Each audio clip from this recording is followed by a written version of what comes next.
Well, thank you for joining us for our class. And you should have finished your quiz by now from the last time. Each session you should take the quiz from the week before and then start in again. Now this session we're going to talk about dinosaurs that are still alive. This is my normally seminar part 3B. And I'm going to try to cover a lot of ground tonight instead of chasing too many rabbits, because I have spent 20 years studying this topic of dinosaurs that are still alive. I suspect I've read 300 books on this topic. I've read every one I can find at all of the major libraries I've gone to research this. If you go to the library, if it's on the Dewey system, you go to 001.9, and you'll find books on what's called cryptozoology. Cryptozoology, be a good quiz question there, Becky, is the study of hidden animals. Crypto means hidden. Zoology is study of animals. So the study of hidden animals, or animals that are very rarely seen, would be cryptozoology.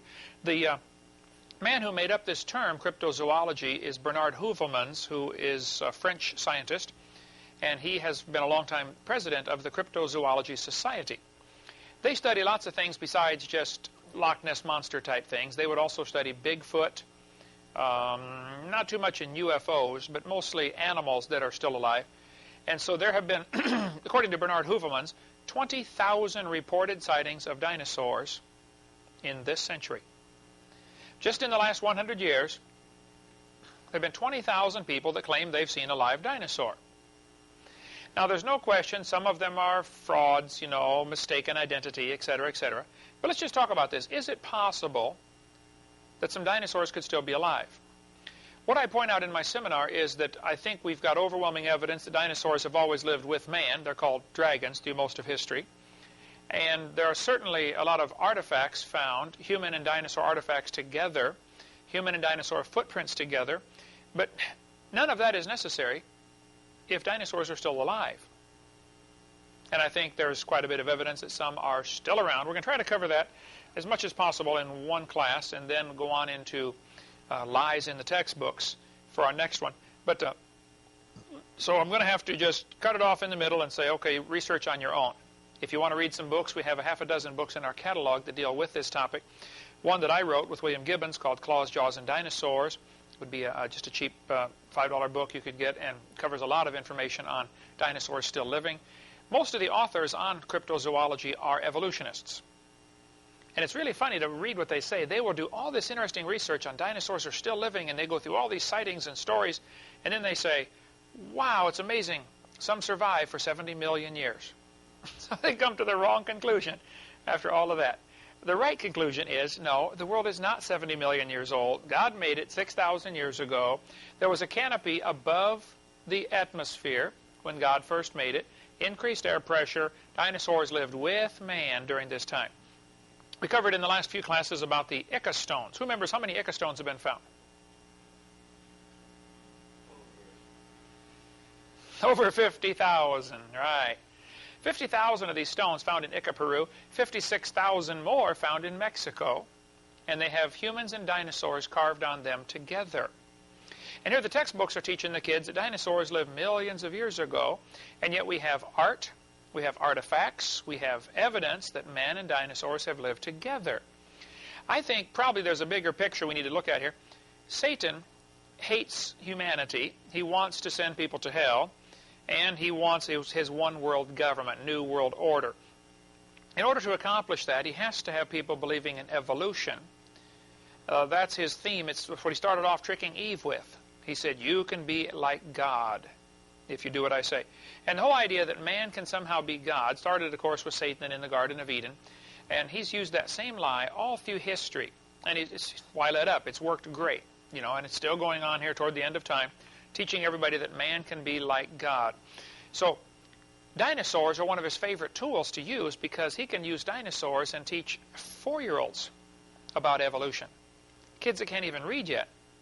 Get a bunch of 4-year-olds together and hold up some dinosaurs and ask them the question, when did dinosaurs live? Instantly they will shout out, millions of years ago. And they don't even know what millions is.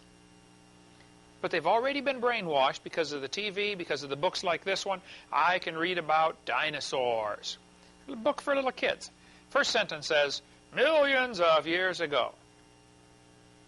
Same thing in Ukraine. They teach this over there using dinosaurs. Millions of years ago. Every country I've gone to, I see the same thing in the kids' books. They use dinosaurs to teach them evolution. Here's a Dr. Seuss book. Millions of years before you were born. Down in the bottom right-hand corner. Well, now just hold on a minute. Is the Earth millions of years old? Well, of course we know it's not. But all the books on dinosaurs, nearly all of them that I see, say millions of years ago dinosaurs roamed the Earth. And it's really tragic, I think, that we have allowed this to happen in the last 150 years. What happened? In 1841, when they made up the word dinosaur, many people at that time were teaching the Earth is millions of years old, and it's the same. Several things happened simultaneously. The invention of the geologic column, which we'll get into on seminar part 4, the idea that the layers of Earth are different age. Darwin's theory, 1859, dinosaurs being discovered in the early 1800s, and people not knowing where to put them. Here's these massive reptiles are being found, the bones of them, and the average Christian or average layman didn't know how to put them in history. And so it was Satan's golden opportunity to come in and say, they lived millions of years ago, and Christians, instead of fighting it, swallowed it and accepted it. And there are some Christians today that accept it and teach the same thing. And they try to make dinosaurs millions of years ago fit into the Bible, and it just doesn't fit. They try to, with the gap theory and all that stuff we went through before. Here we come to Job chapter 40. The Bible says this animal, behemoth, lieth under the shady trees in the covert of the reed and fens. Fens is an Old English word that means the swamp. Behemoth lives in the swamp. Well, the largest swamp in the world today is in the central part of Africa. It's called the Likwala Swamp. So that'd be a good quiz question. What's the largest swamp in the world? The Likwala Swamp is over 55,000 square miles. That makes it larger than the entire state of Arkansas. Arkansas is 53,000 square miles. The state of Florida is 55,000 square miles. So is Illinois and Iowa. Each of those three states are about the same size. That swamp is as big as any one of those states. It's huge. Most Americans don't understand the size of Africa, so here's a map showing Africa and America together. It is just simply gigantic. That swamp is bigger than any one of those yellow states on our map here, the same size as the three red ones. In 1885, Belgium, right next to France, Belgium came down and colonized the Congo. In the late 1800s, many advanced countries, for lack of a better word, were colonizing other countries. That's a nice way of saying they were hiring their people for a nickel a day to get all their gold and minerals and diamonds. They were robbing these countries of all their valuables and enslaving them, basically. But they called it colonization. Anyway, the Belgians ruled this country for about 75 years. And if some of the older folks will remember, when you were in school, they taught you about the Belgian Congo. This was the name of this country, Belgian Congo, until 1960, when the communists went in there and liberated them. You know how the communists liberate a country. You know how they liberated Ukraine, killed 10 million people and said, okay, you're free now. But the communists liberated them, and now it's called People's Republic of Congo. But for 75 years, it was called the Belgian Congo.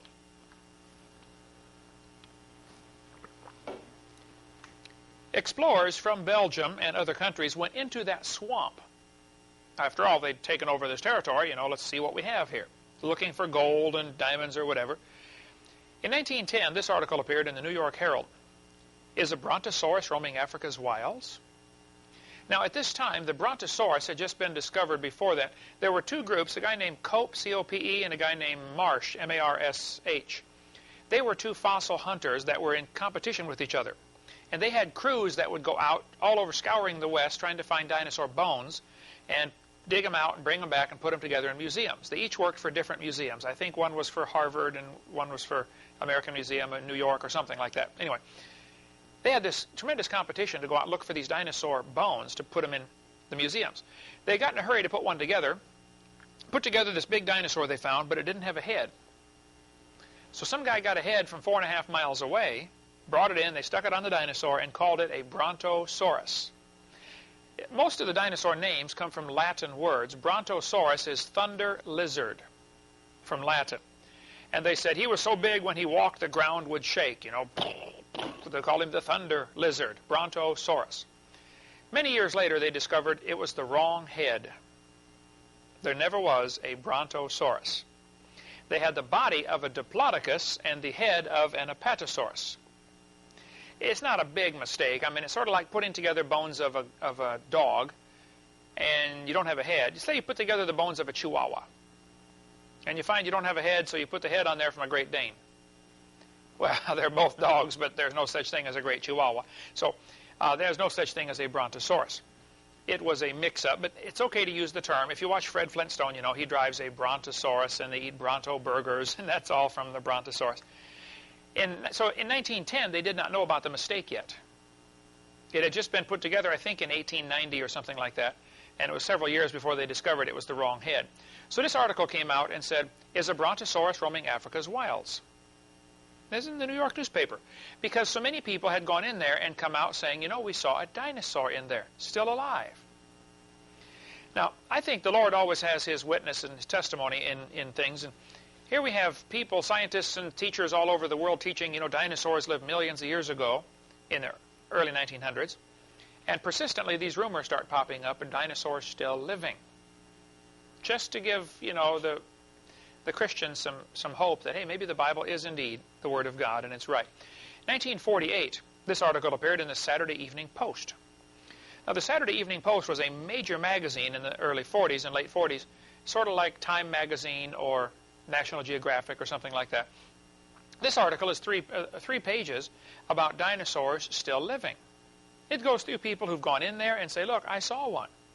Gives their testimonies in this article, January 3rd edition of Saturday Evening Post back from 1948. By the way, if anybody can get me an original copy of this, what I have, I found one at a library where they actually had the original magazine, 1948 Saturday Evening Post. And I photocopied the pages out of there, and it was a very lousy photocopy, so all I have is a lousy copy of the original. I would like to find somebody who has an original and buy it off them. So if you come across one, let me know. A South African big game hunter named Mr. Gobbler, good name for a game hunter, I suppose, returned from a trip to Angola and announced to the Cape Town newspaper that the Cape Argus was the name of the paper, that there was an animal of large dimensions, the description of which could only fit a dinosaur, dwelling in the Dololo swamps and known to the natives as the Chippewa. It has the head and tail of a lizard. Ivan Sanderson, who wrote the article that we mentioned earlier, There Could Be Dinosaurs, from the Saturday Evening Post. This quote is from that article. Ivan Sanderson was quite an explorer and collector of sightings like this and stories. And he really has some amazing reports he's done on this. And again, we could spend the rest of my lifetime talking about reports of dinosaurs still living. So I want you to research it for yourself if you want. Go to 001.9, or if it's the Library of Congress system, it's QL 89. Like Queen and then Larry 89, and you will find books on this topic, okay? People in Central African Republic call it Nguri. That's their name for it. Different missionaries that I meet all over the world tell me, oh yeah, we've got one of those in our country. The natives talk about it. But they all, of course, have a different name for it. In some parts of Africa, in the swamp, as you travel around, they will speak a different language. Some people call these creatures Chippewa. Some call it Yalama. They have different regional names for it, depending on their vocabulary. Well, Dr. Roy Mackle from the University of Chicago decided to go to the swamp.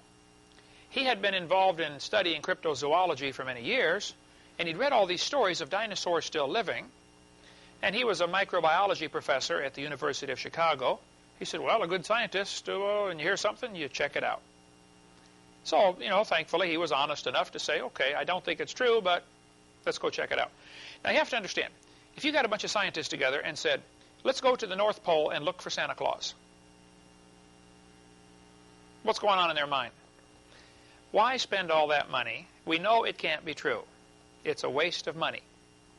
That's exactly the way many scientists feel when you say, let's go to Africa and look for living dinosaurs. Because in their mind, it's already been settled. We know dinosaurs lived millions of years ago. Why waste all that money and go look for them? It can't be true. So their teaching, their philosophy of evolution, hinders them even thinking down this track that there could be some still alive because of what they've been taught. Okay, so anyway, Roy Mackle did go with James Powell, I believe his name was, a crocodile expert, and they went to the Lakwala Swamp. This is from the book Time, Life, Mysterious Creatures, part of the Time, Life series, one of the big books they have. showing a picture of them tromping through the swamp.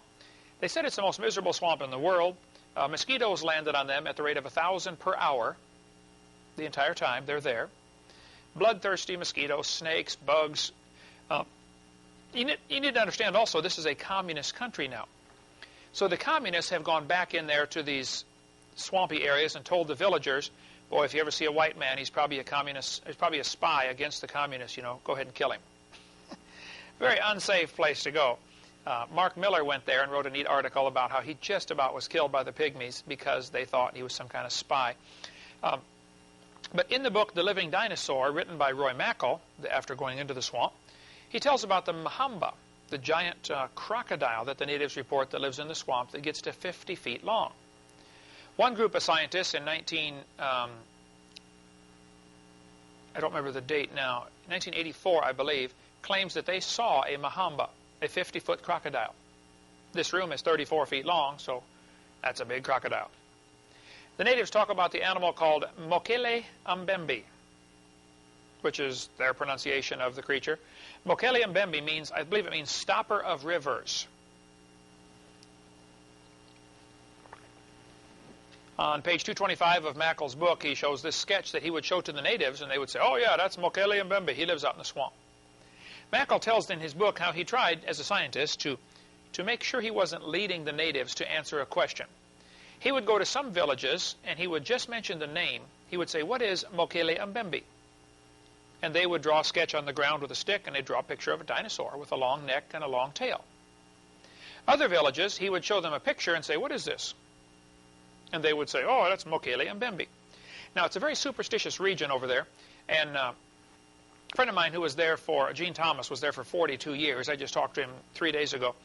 He said, well, Hovind, you have to understand, the people here are very superstitious, and some of them believe that if you even mention the name Mokele Mbembe, you will die. So if a person goes into this area and says, what about Mokele Mbembe? They may say, oh, never heard of it, because they're afraid of dying for saying its name or for talking about it, because they're very superstitious people. But Mackal went there and spent a lot of money on 2 expeditions. He says the animals live underwater most of the time. They're mostly active at night, which makes them even harder to see, obviously. Plus, when you figure the natives over there are real superstitious and scared to go out at night, they're not likely to be seen very often. Example, did you know panthers are still alive in Florida? Panthers, like the big cat. How many have ever seen one alive in the wild? I've lived here 11 years. I've seen one, and it was dead on the highway. And yet we've got a population of how many millions here in Florida? And I would say the vast majority have never seen a live panther. But they're living right here. I was surprised to find out after living here in this house quite a while that there's an owl that lives in that tree right behind here. I've only seen it twice in the 11 years we've lived here. A huge owl.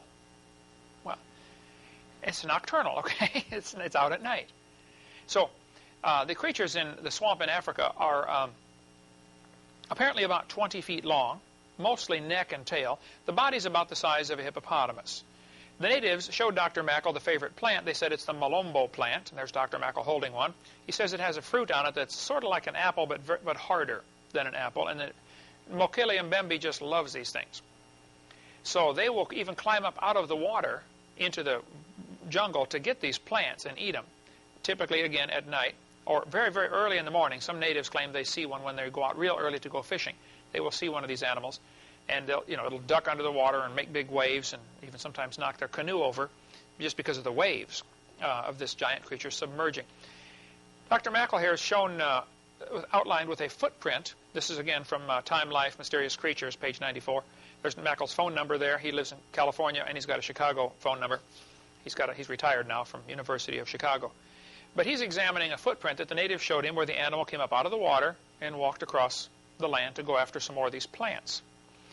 They said to Mackal, if you want to find a Mokele Mbembe, find a place where there's lots of these plants and no hippopotamus. Because they don't like hippopotamus. They drive them out of their part of the river. That's his story. You can read it for yourself in the book.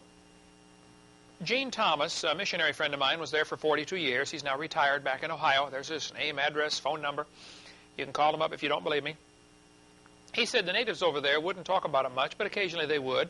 And there were two pygmies that he met that had claimed to they killed and ate a Mokele Mbembe, and he calculated it would have been roughly about 1959. They don't use the same calendar we use, but he said probably about the late 50s they claimed they killed one. He said, now in the high humidity over here in Africa and the high temperature, meat spoils very quickly. He said the natives told him that everybody that ate the meat either got sick or died. It could be there's some poison in the meat. It could be, a new animal, they didn't know how to properly clean it to get rid of the poison glands or whatever. Like if you kill and eat a carp, you have to cut out the mud strip or else it tastes horrible, destroys the meat. If you don't know how to clean it properly, you can mess it up. Same thing with deer, if you shoot a deer, you don't know how to properly clean it, you can spoil the meat. He said, I'm not sure what happened, but they may have gotten sick and died. He said it could be this animal was so huge they didn't want to waste the meat, and they tried to keep it too long with no refrigeration.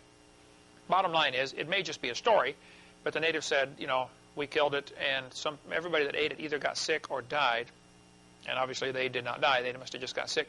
But the natives said that these animals will come up out of the river if you surprise them in their part of the river, and they will hit your canoe with your tail and break your canoe to slivers.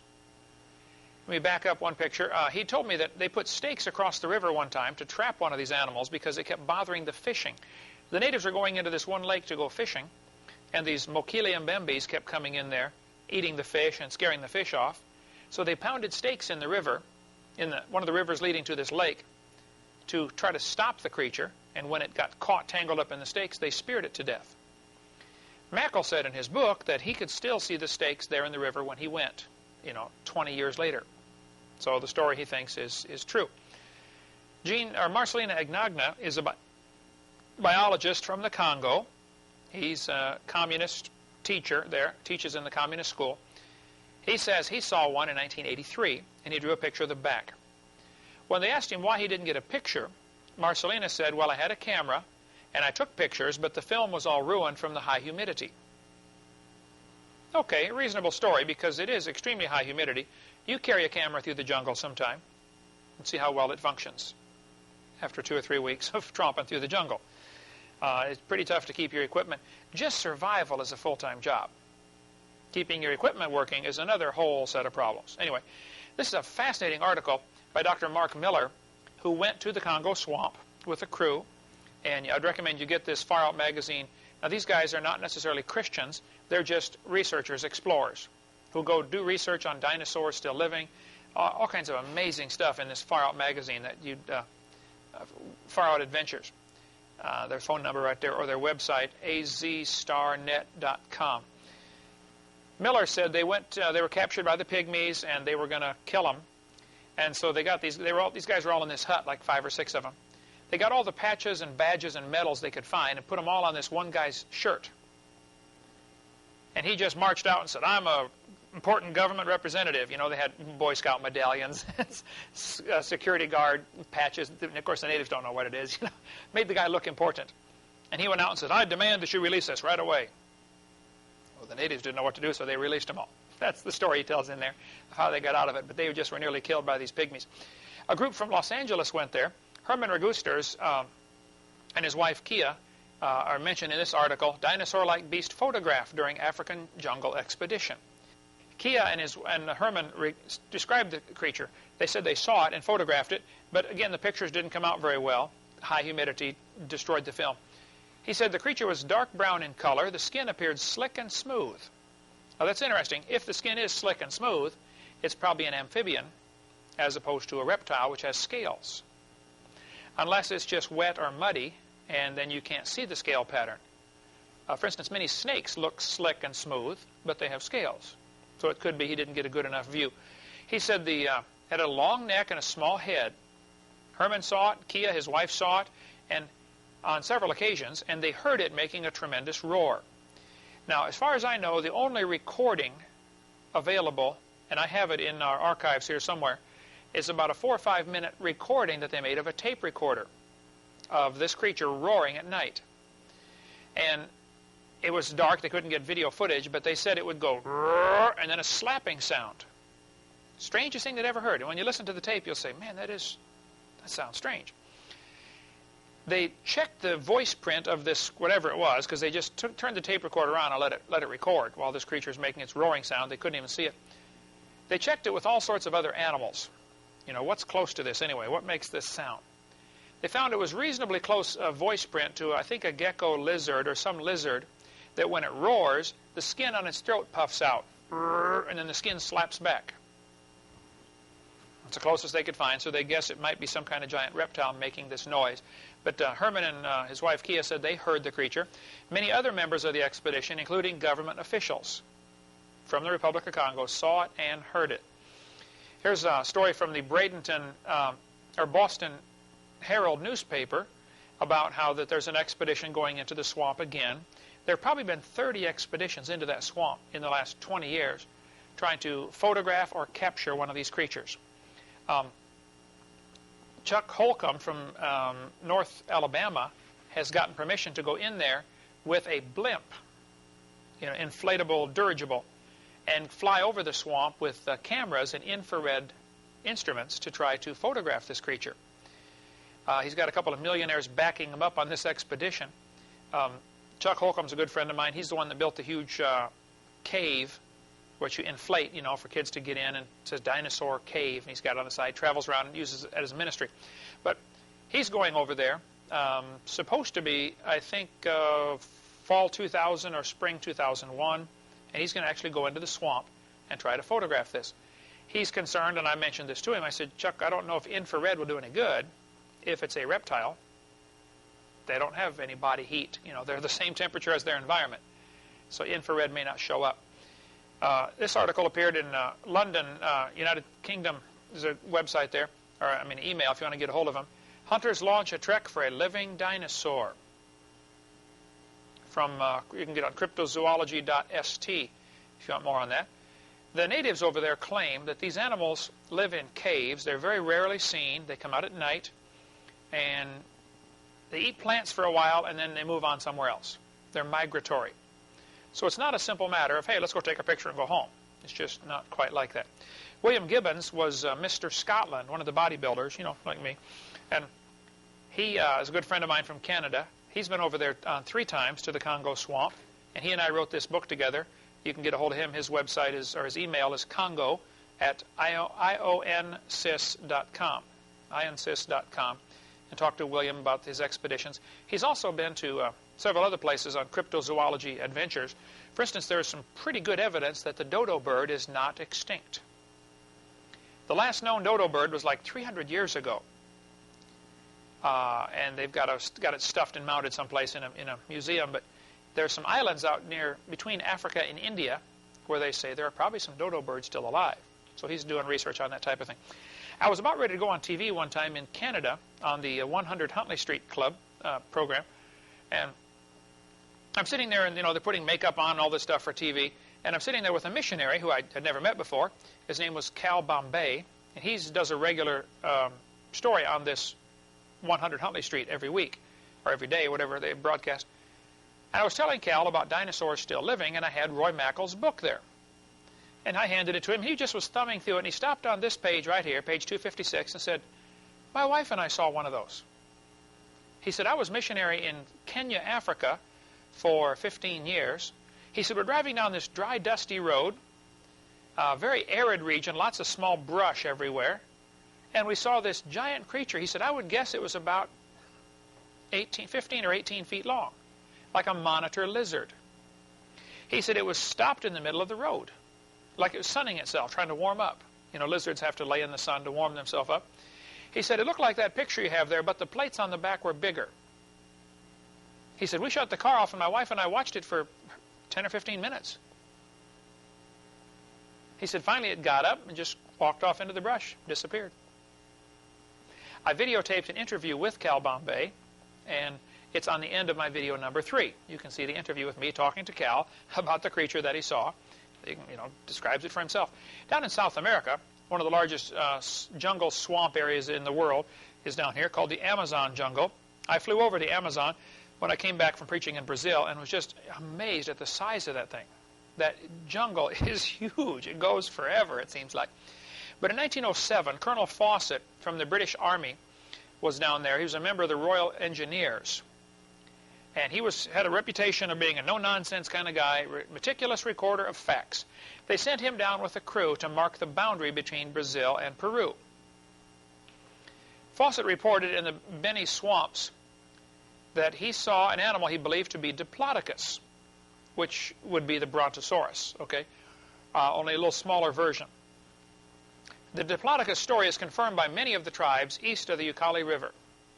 This is from the book, The Rivers Ran East. You can check it out for yourself back in 1953. Colonel Fawcett's son drew a picture of the footprints that they saw. He saw one of these animals in the swamp, and they described it as having a long neck sticking its head up way into the trees, and a large body and a long tail. Typical dinosaur-like sighting, and there are thousands of these available that you can read for yourself. Bolivian saurian, this is from 1883, Scientific American. Now understand, in the late 1800s, evolution was not as firmly entrenched as it is today in our system. Any articles like this would never make it into Scientific American today, because anything that might harm the evolution theory is going to be carefully kept out by the review committee or whatever. But here's what the article says.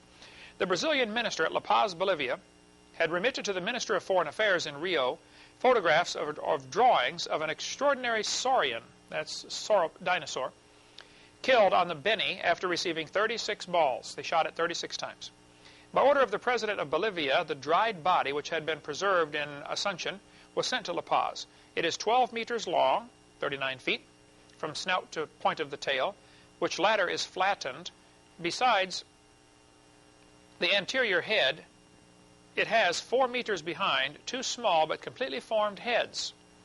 Nobody knows what this means here. Rising from the back. All 3 have much resemblance to the head of a dog. The legs are short and end in formidable claws. Who knows what they mean by the extra heads, unless it means fins on the back or spines or bumps, who knows. Or deformity, we don't know. The legs, the belly, and lower part of the throat appear definitely defended by a kind of scale armor.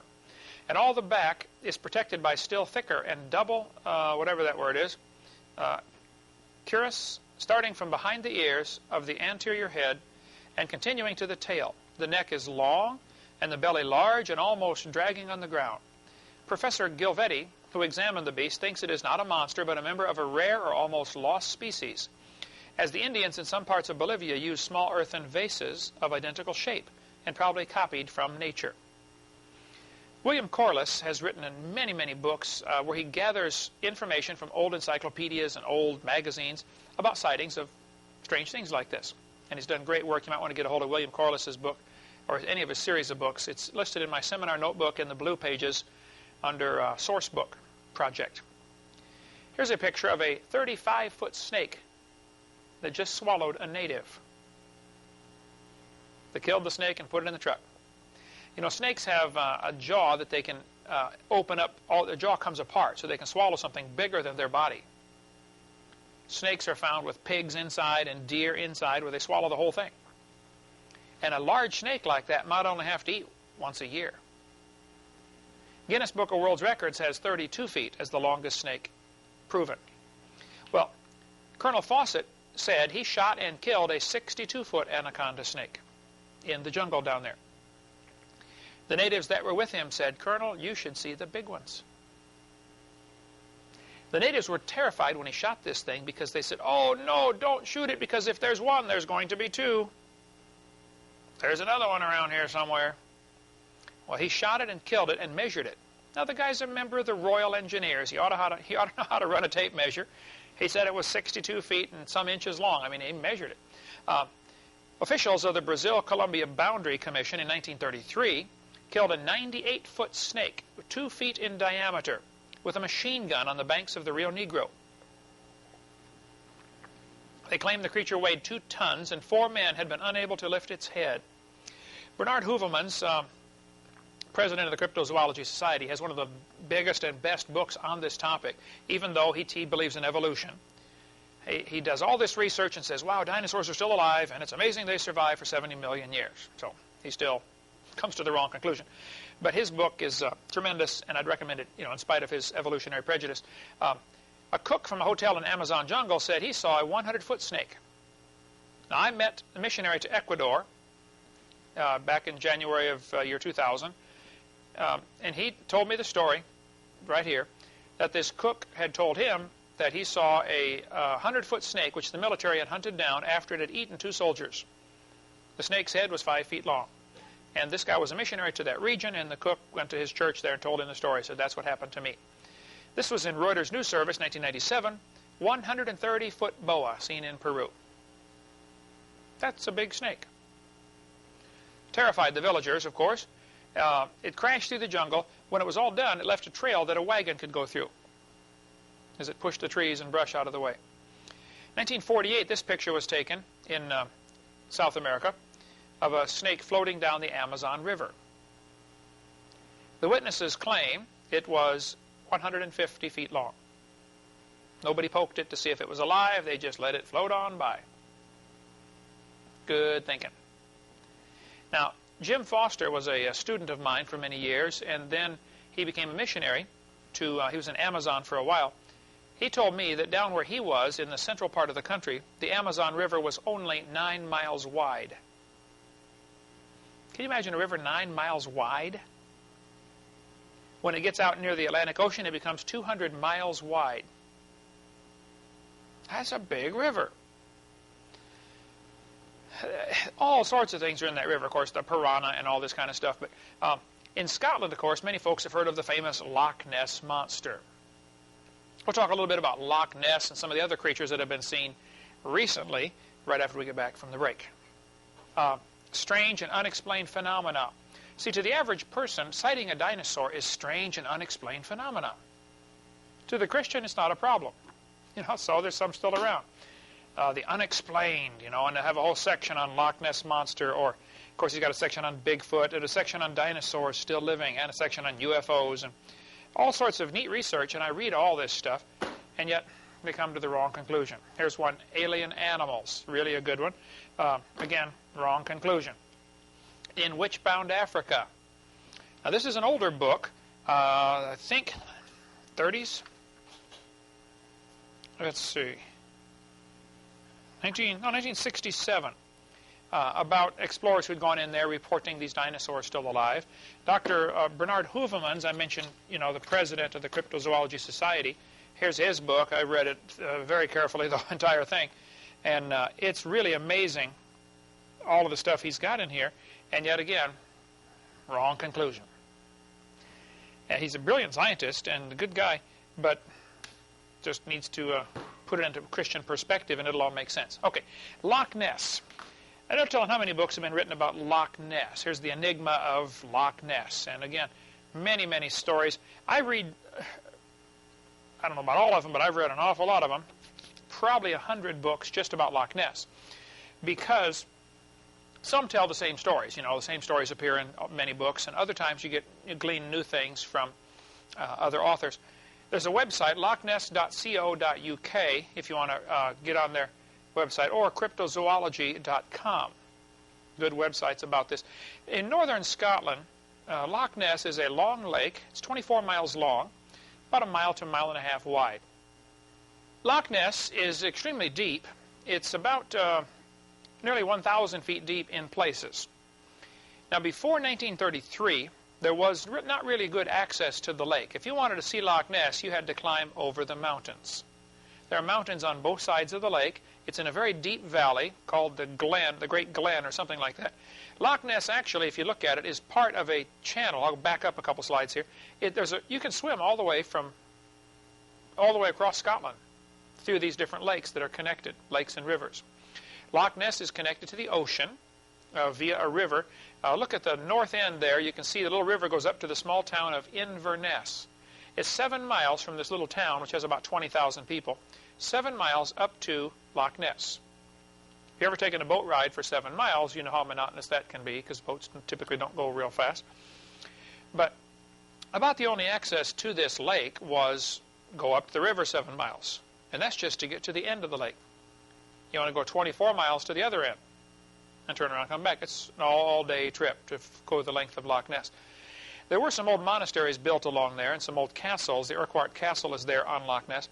But in 1933, some guy decided to put a road in on the edge of the lake. And because it's real steep and from the mountains, that's not as easy as it sounds. They had to blast a groove into the mountains, like they do up in the mountains of Pennsylvania. You know, you got to cut a V out of the rock to get where you're going. So in 1933, they blasted a roadbed and put a road in. Now, you did not have to go over the mountains to get to Loch Ness. You could just drive along the edge of it. Nice, curvy, windy, scenic tour. This picture shows the Loch Ness Road from the other side, as my drawing did on the last one. This author said there have been 9,000 reported sightings, 3,000 of them recorded. Now, in 1933, when the road was put in, there were 52 separate sightings of the Loch Ness Monster. Many people have guessed that possibly because they were dynamiting along the edge and it was a lot of noise, blasting rocks into the lake, it disturbed whatever was in there. Who knows? The creature certainly could have swum out to the ocean, because it has access back and forth to the ocean from Loch Ness. Today, in the year 2000 here, it's a little over 11,000 reported sightings of the Loch Ness Monster. This is from In Search of Mysteries. Let's see, I'm sure I've got that here somewhere. If you want to read it for yourself, there's tons of books on this topic. Encyclopedia of Monsters. Anyway, he said 9,000 reported sightings, and now it's over 11,000. There's no question some of the 11,000 sightings are hoaxes, lies, frauds. Somebody floats a rubber ducky and takes a picture and claims they saw the Loch Ness Monster. There certainly is some tourist value to this, Brings a lot of tourists in because they claim they've seen Loch Ness Monster, and then, of course, that's money. But the fact that there's a few frauds doesn't mean they're all frauds. What some people do is they get the mistaken idea, if they can prove one of these sightings to be a fraud, that proves they're all frauds. Well, that's silly. That's like saying if I can find one counterfeit $20 bill, that proves they're all counterfeit. Well, that's a poor example because they are all counterfeit since the Federal Reserve just prints them, Anyway, you know what I'm talking about. Different tabloid newspapers will always put something in there about we captured the Loch Ness Monster, and it has a baby like this one here. But Sir Peter Scott, as a member of Parliament, he claims he has seen the Loch Ness Monster.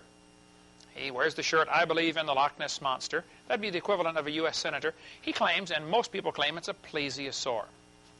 Now, when you read all the books about Loch Ness Monster, and again, I have read lots of them and lots of articles and stories and sightings, they will, almost all of them, describe a plesiosaurus, a long neck, 4 flippers, short tail.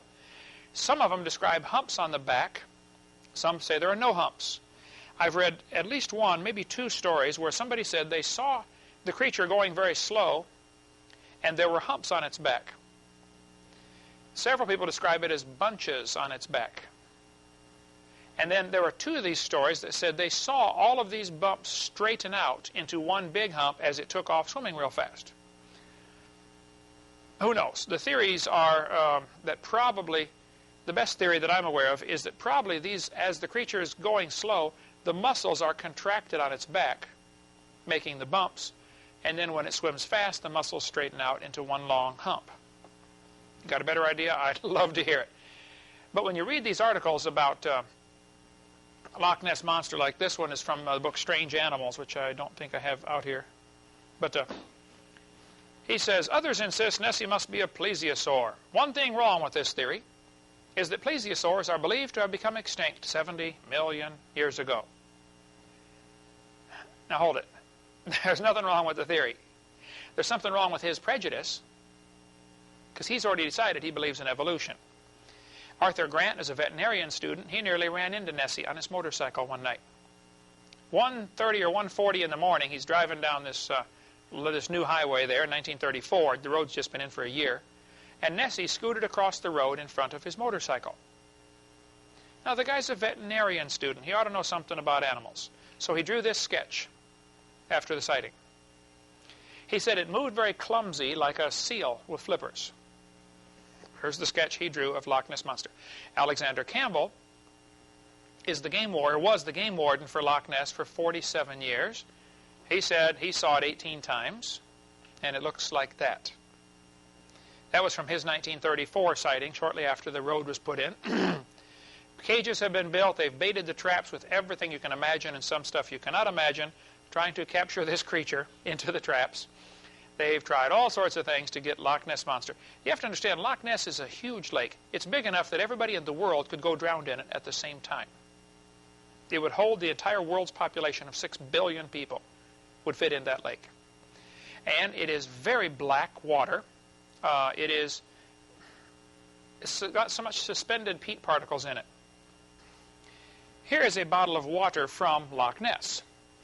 Because it's in a valley between these mountains, when it rains, especially peat, which is partially decayed plant material, washes off into the water and very, very slowly sinks to the bottom.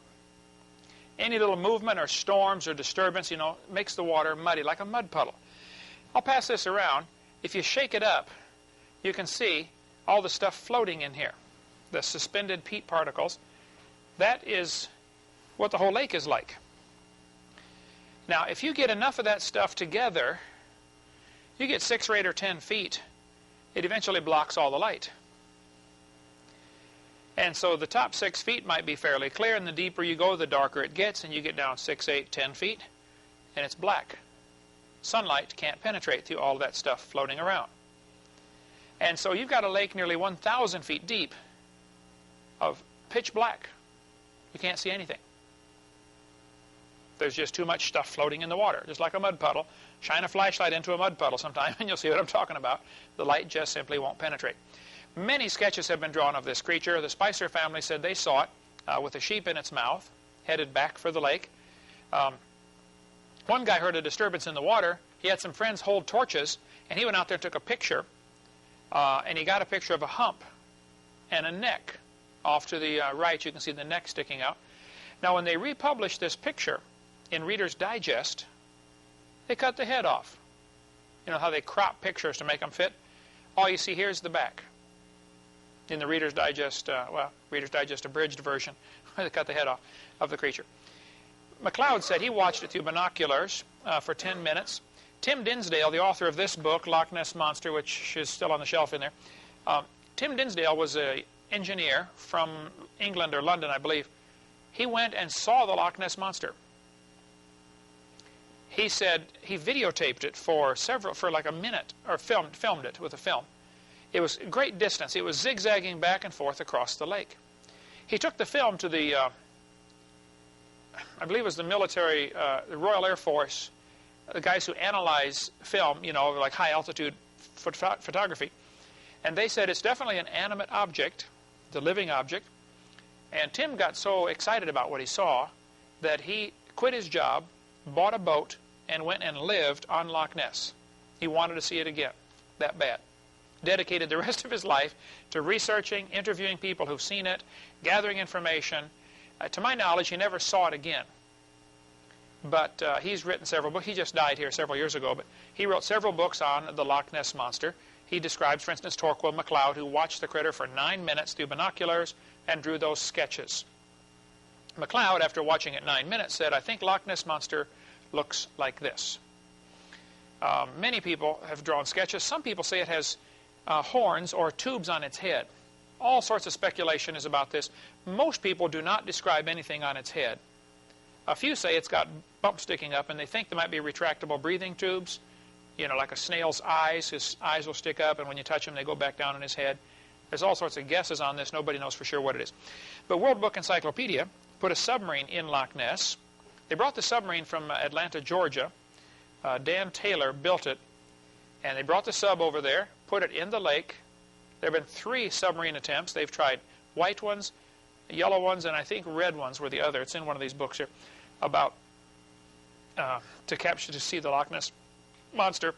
Dan Taylor went down in his sub, and here's what he said. He said he now lives in Hardyville, South Carolina. He said, Nessie is pretty elusive. I thought I got her. Something was lying on the bottom, and the wash from it threw my submarine way off course. He's going along, and something huge took off, and the backwash from it through his submarine turned his submarine around. Website, NESAproject.com. If you want to see, he's building another sub right now to go over there again. Now, he's getting to be an old man, but he has just devoted his life to this. He is so convinced there's something in there. The Japanese came over and put 24 boats in Loch Ness and drove the entire length of the lake with sonar. All of them had sonar devices, and as far as anybody knows, that's the first time the bottom of Loch Ness was scanned. Continuous scan of sonar. They said the bottom of Loch Ness is wrinkled up like a raisin. There are many places to hide, and I'm sure Nessie heard 24 boats coming down the lake. Sound travels real good underwater. There appear to be caves off to the side up into the mountains. Some have speculated that there might even be what's called an airlock, where the creature could go from the lake up into a cave in a mountain and then back down into the ocean. So the water wouldn't be transferred back and forth, because same thing as the toilet, with the siphon on a toilet. But there could be a mechanism of getting back and forth. You certainly can swim out the Inverness River, except there are locks and dams in the way now. But even then, you could still get out. One guy did get a picture of a giant diamond-shaped flipper. The Academy of Applied Science, 1972, got this picture. Rhines, I think his name was. It's been a while since I read that story. But he said he dropped a weight down where the water was only 80 feet deep, and it had a float on the top, and he attached cameras that were sonar activated. And he put sonar device down there, so if anything swims in front of the camera, it'll trigger the camera to take pictures and flashes to go off. Understand, this is extremely dirty water, as you can see from the example there. And so the images here are computer enhanced from the images that he got with his film because of the murkiness of the water. But again, it appeared to have diamond-shaped flippers. There's a fairly famous picture here from Reader's Digest showing Nessie with its mouth open. Many people describe humps. The surgeon's photo is interesting. They claim it was faked, and it certainly could have been. I don't know. But the story goes that a London surgeon was down there at Loch Ness with his mistress. And so he took this picture of Loch Ness Monster and didn't want his name associated with it, because his wife is going to start asking questions. Where were you this weekend? Well, he was down at Loch Ness with his girlfriend. Anyway, that's how the story goes. But his nephew was dying, and somebody said they heard the nephew say on his deathbed that the whole thing was a fake, that they made a rubber toy and floated it and took the pictures to make it look like Loch Ness Monster so he could become famous. The story may be true, I don't know. But the last guy who could have known died. So there's no way to verify the story either way. I don't know who's telling the truth. But there are other lakes besides Loch Ness. There are several other lakes in Scotland describing creatures like this. And I don't have any of the books here, but I've read books about Morgwar and other lakes over there. Let's see, there's the Loch Morar, Loch Shiel, Loch Lochy, Loch Ness, Loch Arkaig, and many have legends about a creature similar to this. The Morgwar is the Cornish sea serpent, the part of England sticking out down there at the bottom left-hand corner. Something's been seen there. These two pictures here show the neck in different positions. Now, a series of photos is always good to show any movement. And you can see the neck is indeed straightening out. This was a long-distance shot, and so, the picture's kind of blurry. People say, well, if there's a Loch Ness Monster, why doesn't somebody get a good picture? That's a fair question. First of all, I think some fairly good pictures have been taken. Secondly, I would ask you the question, how many of you have ever seen a car accident? You watched it happen. I have probably seen 100 of them. We saw 50 in one day in an ice storm up in Wisconsin. Watched them happen all around us. We watched them going on like crazy. I'd like somebody to get me a picture of a car wreck as it happens. Even if your camera is sitting there beside you, which it probably isn't, when the accident happens, you won't think in time to get the camera, focus it in, and take a picture. And even when you have a camera with you, when you see Loch Ness Monster, it's like, wow, what have I... And then it's gone, and it's too late, you don't get a picture. So, English Channel has reported something like this. The English Channel, sea serpent.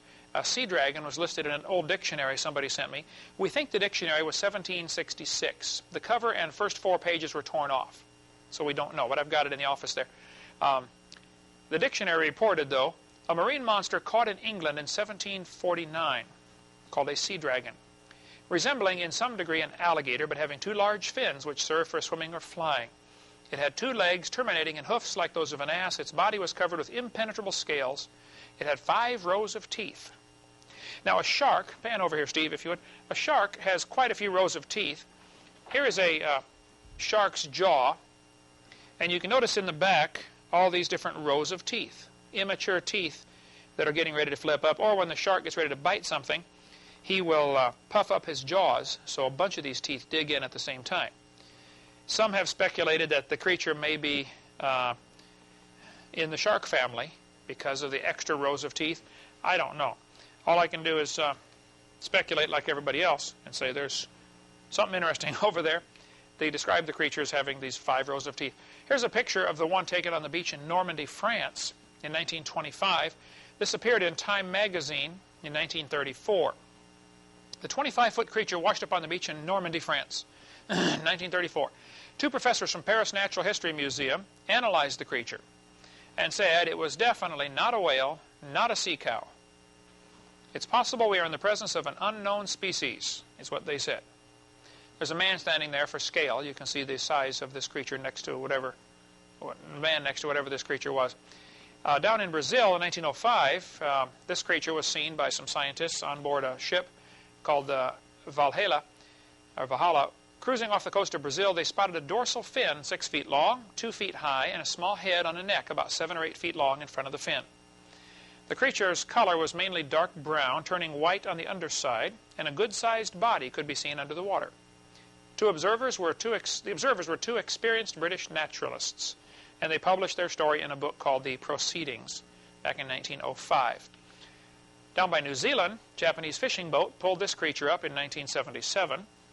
They said it was 32 feet long, weighed 4,000 pounds. They were dragging their net 900 feet down because right off the coast of New Zealand is a place called the Chatham Rise where the Japanese do a lot of fishing because the water is only 900 feet deep, which sounds deep, I know, but compared to the rest of the ocean, which is 12,000 feet deep, this is not much. They said the creature was rotting and it stunk and it smelled terrible, so they threw it back. But they did take quite a few photos of it, and they saved some of the tissue. When they picked it up with the net and tried to set it down, it broke in half, and white pus oozed out everywhere. So it had been dead for some time, maybe even more than a week. It had been dead. The zoologist on board the ship, and this was a giant fishing boat, the zoologist on board drew this sketch and said that's what it looked like. 4 flippers, long neck, long tail, with all the Japanese writing on there. They made a special stamp for Japanese mail that year, 1977. They said it's the greatest find in 100 years of Japanese science. And that's a commemorative stamp. Now, the tissue that was kept was analyzed, and they did a protein analysis. And they said it was 96% similar to shark protein. And so some of the American skeptics said, see, it's not a dinosaur, or not a plesiosaur. And some people get after me for calling it a dinosaur because it's actually a marine reptile. Well, I understand, but look up any book on dinosaurs. You'll find plesiosaurs listed in there. Every kid thinks it's in the dinosaur family. But they said it's 96% similar to shark protein. And they said, see, it was just a basking shark. The excuse they always give for these creatures is they say it's just a basking shark, which is a monstrous shark. And when it dies, they say the gills rot and fall off, the flippers fall apart, and it ends up looking like it has 4 flippers and a long neck, when actually that's just his spinal cord and the gills are gone. I've read all that stuff. I've heard all that stuff many times. The people on board who had it said, look, we know what a basking shark is. It's not a basking shark. They also, when they analyzed the protein and found it's 96% similar to shark protein, I believe it's elasmatin or something like that, they said, see, it's just a shark. I want to hold it. First place, nobody's ever seen plesiosaur protein to know what it's supposed to look like. Secondly, 96% similar means it's 4% different. 4% of the DNA code is a lot of information. Humans and chimpanzees are supposed to be 99% similar. But obviously humans and chimpanzees are extremely different. So 4% doesn't impress me, because that's just a cop-out to say, well, it's just a basking shark. I'm sorry, I just don't buy that. The people who had it in their hand said, no, it's not a basking shark. In Russia, what does that say in Russian across the top there, brother? Puzzle. Mystery? Puzzle of lake. Mystery of the lake. Okay. This article in Russia describes the animal that was seen in this lake that had a fin on its back. Interesting. What looked like a huge dinosaur washed up on the beach in Russia on the north coast in 1994. They said the creature was 39 feet long. Northern island of Japan has a creature like that. I just talked to a missionary over there yesterday, a day before, recently here. I'm going to the central island of Japan, Tokyo area, in a couple months, and he's a missionary on the North Island. I forget the name of the island now, but he's going to do some checking on this creature, but hasn't been seen since '73. But there were rumors of this lake over there up in the mountains of a creature like the Loch Ness Monster. There's a lake in southern Japan on the South Island right there where they call the creature Issy. Nessie, Loch Ness Monster is called Nessie. This one's called Issy. There's a big lake over there, Lake Ikeda in Japan. China has one. Some people said they saw one. They called it a USO, unidentified swimming object. The monster was golden yellow in color, had a long neck, beard, a horned head the size of a wash basin. Here again we have the report of the horns on the head. Nobody knows what it was. Reuters News Service reported in this lake in Sweden there have been 450 people who claim they've seen this creature, a similar creature to Loch Ness Monster, in one of the lakes up there in Sweden. Canada has many lakes reporting creatures like this. Canada's Lake Monsters. We sell the book through our ministry here. Nessie's Canadian cousin. Scientists are believers. Down in southern British Columbia, just north of Washington State, is the town of Kelowna, which is right on a monstrous lake called Lake Okanagan. Lake Okanagan is 80 miles long. That's from here to what? Biloxi, Mississippi. Just about. 80 miles. Long lake. There's $1 million reward out if anybody can capture the Ogopogo. This plaque is up there about Ogopogo's home. Before the unimaginative, practical white man came, the fearsome lake monster, Nahatik, whatever, was well known to the primitive, superstitious Indians. His home was believed to be a cave at Squally Point, and small animals were carried in the canoes to appease the serpent. Ogopogo still is seen each year now, but now by white men. The $1 million reward was quickly withdrawn for fear somebody would go out and try to kill it, you know. But at the end of my video number 3, I have interviews on there with people who claim they've seen the Ogopogo, as the creature is called. This article by Mary Moon says, Ogopogo, here it says, they were the latest among thousands to see something strange in this narrow 80-mile-long lake in southern British Columbia. I interviewed this guy on top for nearly an hour. These 4 men spent their lifetime fishing out in the Atlantic Ocean, off the coast of Cape Sable Island, Nova Scotia, right there. He told me the story. He said, Brother Hovind, I was out there. I met him in 1992. There's his phone number right there. He said he'd been fishing since he was 5. There's a bunch of fishing village there. I preached in that village. He said, I'd been out there fishing since I was 5. He was 67 at the time, so 62 years of experience out there on the ocean. He said, I've never seen anything like it. I don't ever want to see anything like it again. He said, this creature came out of the water and chased our boat from 1 to 2 miles. He said it was 40 to 50 feet long. It held its head out of the water about 15 feet, so it's not a fish. He described it as having 4-foot tusks like a walrus, like in sharp-pointed teeth about the size of his fingers. I showed him the plesiosaur. He said, no, it's not exactly like that. The neck was thicker, 2 foot thick, 8 or 9 feet long, with 9-inch diameter eyes. And he said the eyes were set at an angle from the front. Because I asked him all these questions. I said, were the eyes on the front, like humans, or on the side, like a fish? He said, kind of at an angle. So it's not on the side, like a fish. He said he could see no visible means of propulsion. Many people describe Loch Ness Monster as having a hump on its back, moving very fast, but you can't see what's making it move. On a whale, you see the tail go up and down. On a shark, the tail goes side to side. They don't see what's making this move. If it's 4 flippers underneath, you know, it can be doing the flipper movement and swimming, and you don't see what's happening under the water. He said it was grayish-brown, covered in barnacles, rough textured, and did not appear to have scales. They were 6 miles south of Cape Sable Island. He said the water was 180 feet deep and flat calm. They pronounce flat calm. He said, it's flat calm. I had to ask him to explain that. He said, oh, no waves. Oh, calm. Okay. He said, I don't want to see it again. I've got the whole interview on audio tape if you want to listen to it. The Cadborosaurus is the one seen in Cadboro Bay, British Columbia, which is north of Washington State. It's been seen as far south as Oregon. Professor LeBlanc at the University of British Columbia published a paper on it. He wrote this book, Professor LeBlanc and Bousfield wrote this book about the Cadborosaurus, and we sell the book if you want to read it. They describe it as having a long neck and short-pointed front flippers, a horse-like head, and distinct eyes. A couple of pilots saw it in 1993 and reported it in Carl Schuker's book, The Unexplained. Let's see. Unexplained by Jerome Clark. Unexplained by Carl Schuker. They must still be in the library there. Yeah, it's still in the library. Oh, here it is. No, this is another one by Jerome Clark. I got Schuker's book, too. Anyway, he's an English scientist who writes a lot on this topic. A baby one was captured in I don't remember the date now, but a guy was sailing out there in this huge bay, and this thing went swimming past his boat. So he put his dip net down and pulled it up, dumped it into a bucket full of water, and drew that sketch of it. He didn't have a camera, but he drew this sketch, and he said the thing was scratching, obviously distressed, trying to get out, panicking, so he dumped it overboard. Didn't save it. There's two little front flippers, bumps down its back like scales, large eyes, and a head shaped sort of like a horse. That's what they describe it as. We sell this book also, Monster, about North American lake monsters. I talked to this man. His name is Jacques Beauvais. He's a Canadian researcher who does research on the Lake Memphremagog monster. This is a huge lake that goes from Quebec down into Vermont. Or if you're an American, it goes from Vermont up into Quebec. But Jacques lives in Magog on the northern end of this lake. There's his phone number and address.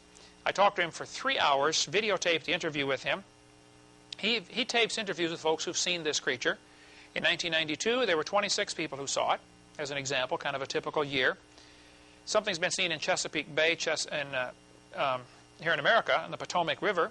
They describe it as looking like the Loch Ness Monster. In the south end of Rhode Island, there's an island off in the ocean there called Block Island. There's a picture of the Block Island. On this island in 1996, this creature washed up on the beach. Someone stole the bones later, but it's about 14 feet long. Nobody knows what it was, a totally new creature. Lake Erie reports something called Erie's Bessie, matches Nessie. Here's an article from the Pensacola News Journal back in 1990, where they describe the creature as being 35 feet long, black, having a snake-like head. Boaters spot the Erie monster from Huron, Ohio Associated Press. Serpent-like creature makes Lake Erie its home. And you can read books on it and watch my videotape on that. I talked to John Kraft, who saw and photographed the Lake Erie monster. My interview with him is on the end of tape number 3. He said, Mr. Hovind, I was going to photograph the sunset. I was there with my wife, and I think it was her brother and his wife or something like that. But he said, I was getting the camera set up, and they said, what is that? And we looked over, and at first we thought it was 100 men swimming in a row, having a race. And we thought, boy, it's getting almost dark. It's getting kind of late to be swimming in Lake Erie. But then it stuck its head up. He said by the time he got his camera put together and focused in, the head was down. All he got was the back. He said, sorry, that's the best I got right there. I showed him my plesiosaur model. He said, no, it's not quite like that. The neck was a little shorter. Pete Peterson is a taxidermist who lives on Lake Erie. People catch fish. He stuffs them and mounts them. He was walking on the beach in Lake Erie and found this creature. Seagulls were pecking at it. He took it down, took it home, stuffed it and mounted it. He said, I don't know what it is. You tell me. Carl Bob bought it off him, took it down to Glen Rose, Texas. When they did a CAT scan of it and an X-ray, and now they're doing a DNA analysis, they found there's a fish hook stuck in the head. So apparently it got caught sometime and broke the line or something. The fish hook is still up, stuck in its head. Nobody knows what the creature is. Scituate Harbor, I stopped there and saw the people who were the first ones to see the Scituate Harbor monster. 1970, this critter washed up on the beach. I talked to the sheriff, who was the first one there on the scene. It washed up at 2 in the morning. It stunk terribly. You could smell it for 3 miles. So the sheriff was called. He went out there to see what the stink was, and it's this 50-foot-long creature laying on the beach. As soon as a rock radio station heard about it, they started announcing at 2 a.m., hey, there's a sea monster washed up on the beach in Scituate Harbor. And people came down for miles, and all the highways and streets were blocked for miles. People trying to get to see the sea monster at 3 a.m. Anyway, everybody brought hatchets and machetes, or most of them did, and started cutting off pieces and taking it home so they could have a piece of the sea monster. By the time they got some pictures of it, it was all chopped up. The health department came out and said, we don't care what it is. It stinks. It's dangerous to contaminate the community, so they blew it back into the water with dynamite. But the Woods Hole oceanographic people, scientists, came down and cut the head off and took it back in a dump truck. The head filled a dump truck. They analyzed it, the protein, and said it's a basking shark. Again, they always call them a basking shark. That's their standard answer. I doubt that duels will be fought on the proper name for the monster, with the experts at Woods Hole stating it's a basking shark and Dr. John Hannon positively refusing to accept anything but a real sea serpent. Edward Rowe Snow wrote a lot about the creature since he lived there in that area. On the coast of California, in 1925, this animal washed up on the beach. This is from the article California's Nessie in Skin Diver magazine. You can see the guy behind has a rifle just in case it moves again. What you're seeing there is the head. There's the eyeball on top. Kind of a rounded dome-shaped head, like a basketball sort of shape, with a beak on it. The neck was 20 feet long. I got a call from an atheist, or a letter from an atheist one time. He said, Hovind, you're so stupid. Don't you know that was a whale? I wrote back and said, please show me any neck on a whale. Where's the neck on a whale, please? But the people who examined it, like the president of the British Columbia Natural History Society, he said, my examination of the monster was quite thorough. It had no teeth, the head is large, the neck 20 feet long. The body is weak, and the tail is only 3 feet in length from the end of the backbone. With a bill like it possesses, it must have lived on herbage, plants, and undoubtedly inhabited a swamp. I would call it a type of plesiosaurus. It had 2 short front flippers, 2 short feet or flippers, and probably swam with its head high above the water. Some fishermen had watched it get killed the day before by a bunch of seals. Now, for many years, this creature had been reported in the coast of California. The fishermen called it the Old Man of the Sea. You'd see it swimming around with its head up. Right off the coast of Monterey, let me back up a couple of slides here and show you. Right off the coast of California there, you go out a couple miles and it drops off into a trench. The water is incredibly deep. I think more than 10,000 feet. And that's where this creature was seen. And it washed up after these seals went out and killed it one day. A big war between a bunch of seals and this big creature. It washed up on the beach a day or 2 later. But in the 1930s and 40s, other creatures were seen by the Monterey sardine fleet. At that time, that was the sardine capital of the world. One crew with 12 men watched it. Here's their report. They said it stared at them with large, baleful eyes from a rounded head that topped a long, slender neck that stuck out of the water a distance of 8 or more feet. And there's another book about California's sea monsters, if you want to get it from CSE. There's just so much material, like, for instance, the White River Monster in Newport, Arkansas. I interviewed folks who saw it. The man who took that picture is Cloyce Warren. I talked to Cloyce on the phone. He said, look, I had a whole roll of pictures taken of that creature. I took them down to the newspaper office and said, here, you've been laughing at us for saying there's something in this lake. Here's still in the roll. You develop it. Well, some idiot at the newspaper office didn't realize this was color film, and he developed it with black and white developer and ruined the entire roll. So they called Cloyce and said, oops, sorry. Anyway, he said, this other picture I got's not nearly as good. But you can see the body at the far right, kind of a big body, and then a bunch of bumps down its back. Cloyce and everybody else who saw it claims it's probably a basilosaurus or a zeuglodon or something similar to that, with bumps down its back, 2 front flippers. Most people would say an extinct dinosaur, but apparently not. It hasn't been seen since '72, when they had a big flood and the river filled in quite a bit. The river used to be 100 feet deep. Now it's only 50 feet deep at that point. But Arkansas Senate passed a resolution to protect the White River Monster.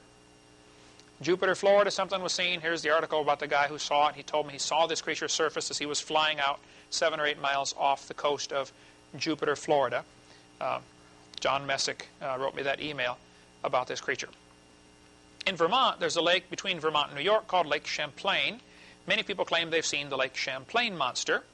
I talked to Sandy, who took this picture on the front of the book. I said, Sandy, do you think you saw a dinosaur?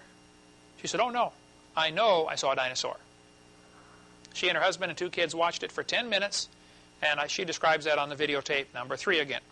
Okay, 1998, 58 people saw it again, just a couple years ago. It is regularly reported. When I went there to Lake Champlain, I talked to folks that lived along the lake. I said, have you ever seen the Lake Champlain monster? Some said, no, it's just a joke. Some said, yeah, I've seen it, but I wouldn't tell anybody because you're going to get laughed at. I mean, if you go home and say, hey, I was out fishing and I saw a dinosaur, what are your friends going to think? Something went wrong, right? A little too much sunlight out there, right? One more story and we got to quit. In Pensacola, Florida, right here. This sketch was drawn by Edward Bryan McCleary, who was the only survivor when 5 kids went scuba diving out. You know where the sunken ship is out off the base there, Steve? You ever seen that old sunken ship sticking up? What's the name of that ship? The Massachusetts, I think? Anyway, they sank it, I think, as target practice after the war, purposely or something. But it was an old ship they're getting rid of. So these guys are going to go out scuba diving. That's a pretty good distance out to this ship. Okay. And Edward McCleary is the only survivor. Here's his report, word for word. He said, we were in an Air Force rescue raft. Now understand, one of the kids who did not come back, his dad was real high up in Air Force sea rescue. So he had gotten on one of these big Air Force rescue rafts, and these 5 kids, late teenagers, 16, 17, 18, 19, are going to go scuba diving. He said, we were bound for a sunken ship a few miles off the coast. Midway out, we were caught in a storm and dragged out to sea. When the storm cleared, we were in a dense fog, and we began to hear strange noises, rather like the splashing of a porpoise, also a sickening odor like that of dead fish. The noise got closer to the raft, and it was then we heard a loud hissing sound. Out in the fog, we saw what looked like a long pole, about 10 feet high, sticking straight up out of the water. On top was a bulb-like structure. I assume he means light bulb shape, round, with a beak on it, like the other creature we saw a minute ago. It bent in the middle and went under. It appeared several more times, getting closer to the raft. The silence was broken once again by something out of the fog. I can only describe it as a high-pitched whine. We panicked. All 5 of us put on our fins and went into the water. Now, at this point, people asked him, why didn't you stay in the raft? He said, man, I don't know. It's all we could think of. You know, this thing's getting closer. You know, we're scuba divers, so we felt safer in the water. That, probably a dumb mistake, but, you know, they did it. Keep together and try for the ship, I yelled.